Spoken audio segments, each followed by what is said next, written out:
Any idea what level we need to understand this information at?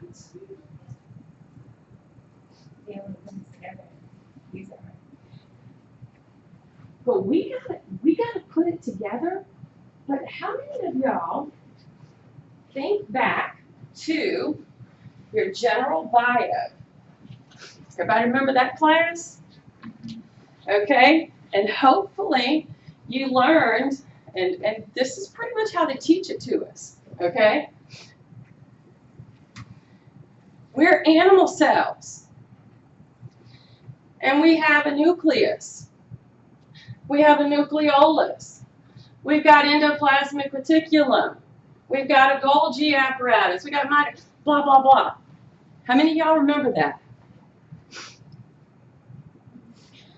Hopefully, maybe, possibly, hopefully. In part 1, you got a little deeper than that. Yes, no, maybe. Okay, so hopefully in part 1, you got down to learning how important the plasma membrane is. And the proteins located within the plasma membrane, allowing materials to move in and out. Hopefully you learned that. Yeah. Okay, we're going to go over it. All right, we're going to go over that today. That means we were learning for the systems that you studied in part 1, how that system functions at the cellular level. Everything needs to be understood at the cellular level. Why? Can you think of why?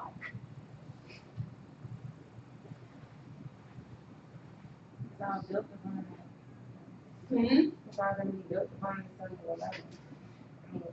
It controls what goes in and out of that cell. The other part to that,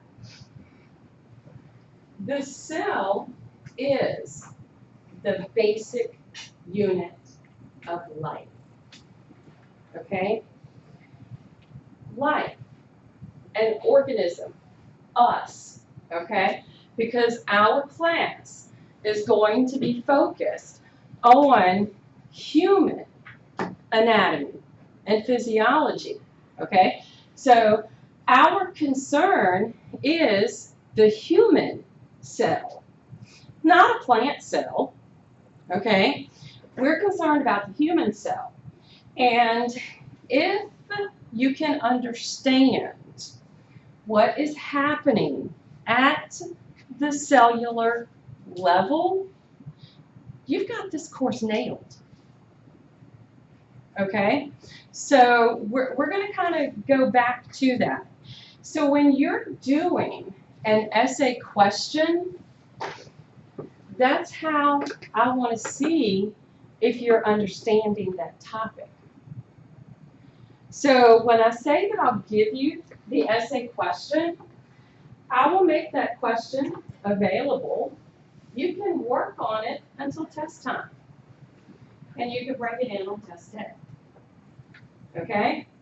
So, I know, everybody's kind of looking at me really weird. This is because I want you to ask me questions. I want you to let me know if you understand it or not. And I don't want you stressing having to try to remember your answer that you wrote to the essay question at test time. Because the test, okay, so we all know test, right? Okay, so I'll have to give you like some labeling, I'll give you some multiple choice, might give you some short answer, might give you some matching, all that fun stuff, okay? So it's the essay question, I want to see your train of thought, okay? So any questions about the study guides or testing or anything? So you say you got essay questions, so how many questions do you normally put on the test? Well, since you get to bring the essay in, the questions on the test itself, probably anywhere from like 50 to 60. And you said you have 5 to 7 throughout the course. And if we have time, okay, I might break it up and do 6. But as of right now, as you know, we've gone from 16 weeks to 15 weeks, which means we had 15 weeks of lecture and 1 week of exam. Now we're down to 14 weeks and 1 week. So we've got a lot of information to cover in 14 weeks. So right now I've got it set at 5. All right, so any questions so far?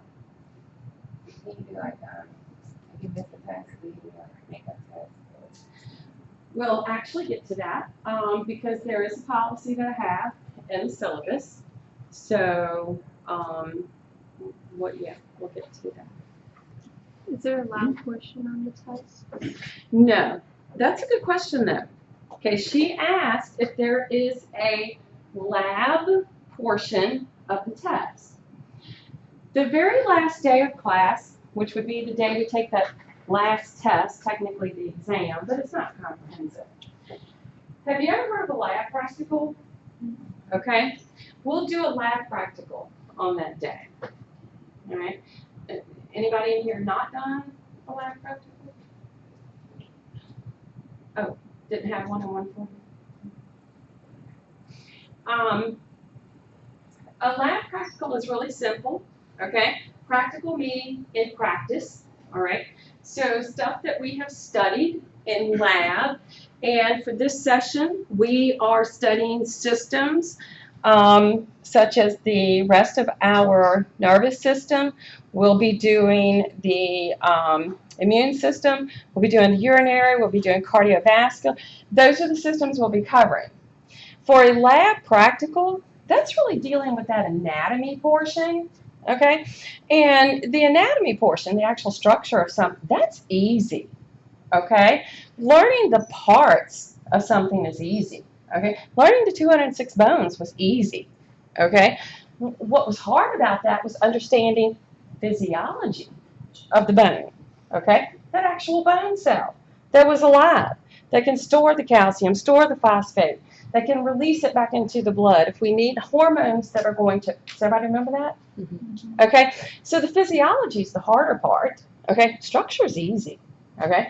So that'll be a practice of the structure for the lab practical. So it'll be stations that will be set up around the room. You'll have a station here, you'll have some questions, you'll have a model, like say for example the kidney or the heart, and you'll just have to answer the questions.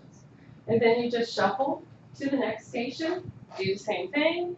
Once you're done, usually you get about a minute at each station. And once you're done, I always let you go back to a station if you need to. I know some schools don't, but I'll let you go back if you need to. That's not hard. That's easy. So we don't have to memorize all of those parts. I will actually have a list for you. Okay. I will post a lab practical study guide so that as you go through the labs, you can begin to learn the parts that are listed. Okay. And do we have to remember how to spell them exactly? Yes. Okay. Yes. Hopefully in 141, they talked about how important spelling was. Okay. So that will continue for 142. Yeah. But I'll give it to you way ahead of time. Actually, I'll try to get it posted this week. Okay. So that you can go ahead and, if you need to make cards or however you study. Okay. Whew. All right. So probably the next thing I should talk about that will hopefully decrease your stress. All right. Well, no, I got a better thing for us to do next. Because a lot of times when you come to the first day of class, you've got the professor, okay, welcome to class. This is our Biology 142, where today we're going to talk about our syllabus. So here's our syllabus, page 1. Well, ever had that, professor? Okay, it's okay. I had them.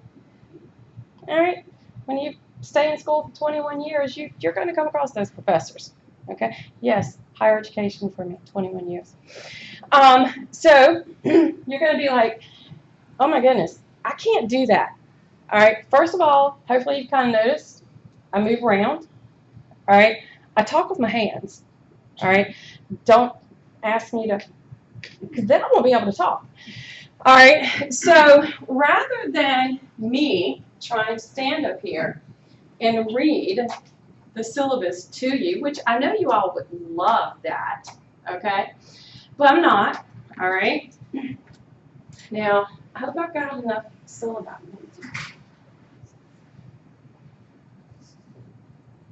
Yes, okay. Everybody should. So this is your syllabus.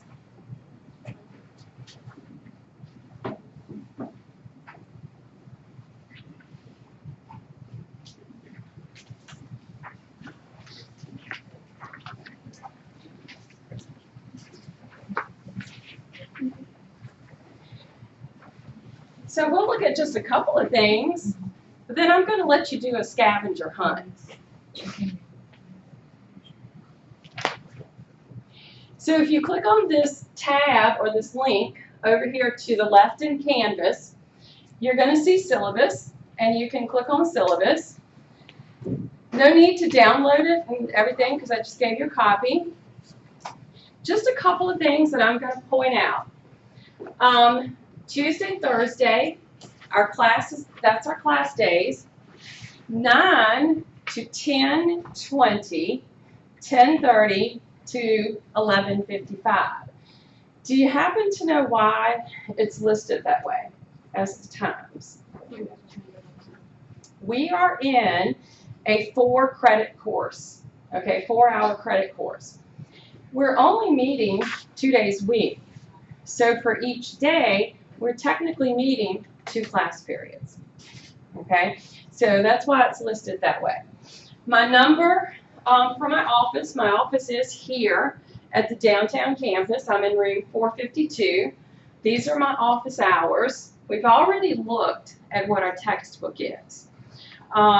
If you've purchased that lab manual and you have that access code and your access already, that's great. If you're having trouble with that though, I can try to help you with that after class. So now, rather than me standing up here looking at everything else in this syllabus, I want you to do the scavenger hunt. Take about 10 minutes and go through and find the answers to the questions.